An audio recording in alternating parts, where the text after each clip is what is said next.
नवीन घडामोडी पाहण्यासाठी आपल्या बारामती झटका या यूट्यूब चॅनलला सबस्क्राईब करा व बेल आयकॉन दाबा, म्हणजे ताज्या घडामोडी आपणापर्यंत पोहोचतील। सद्यस्थितीत जिल्ह्यातील काही तालुक्यात पाणी टंचाई आहे।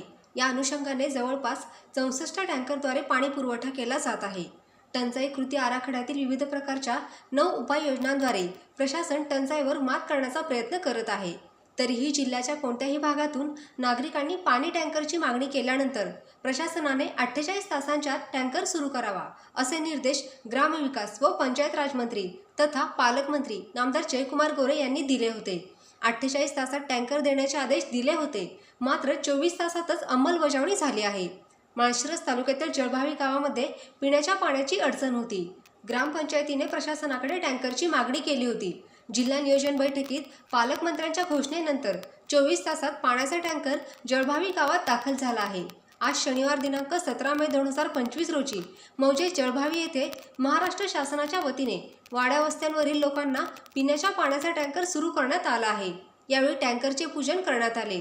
यावेळी मौजे जळभावी ग्रामपंचायतीच्या विद्यमान सरपंच सौ आशाबाई हनुमंत राऊत, ग्रामपंचायत अधिकारी पी.बी. काळे, माजी सरपंच पुष्पा बापूराव शिंदे व माजी सरपंच सौ राजश्री आबासाहेब सूळ, ग्रामपंचायत सदस्य दिलीप शेंबडे, सुभाष दाहिंजे, नरवीर उमाजी नाईक संघटनेचे अध्यक्ष लखन बोडरे, माजी उपसरपंच आबासाहेब सूळ, बापूराव शिंदे, माजी चेअरमन सत्यवान कोळेकर, नाथा नरुटे व इतर ग्रामस्थ उपस्थित होते।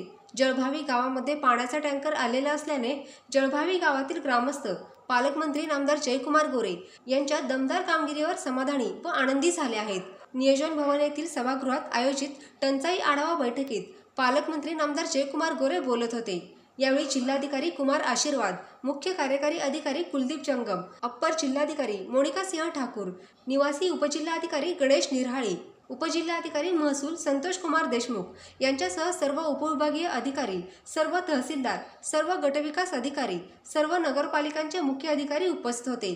पालकमंत्री नामदार जयकुमार गोरे यांच्या आदेशाची अंमलबजावणी होऊन जळभावी गावाला पाणी आले असल्याने दुष्काळी जनतेच्या चेहऱ्यावर कमळाच्या पाकळ्यांसारखा आनंद फुलला आहे।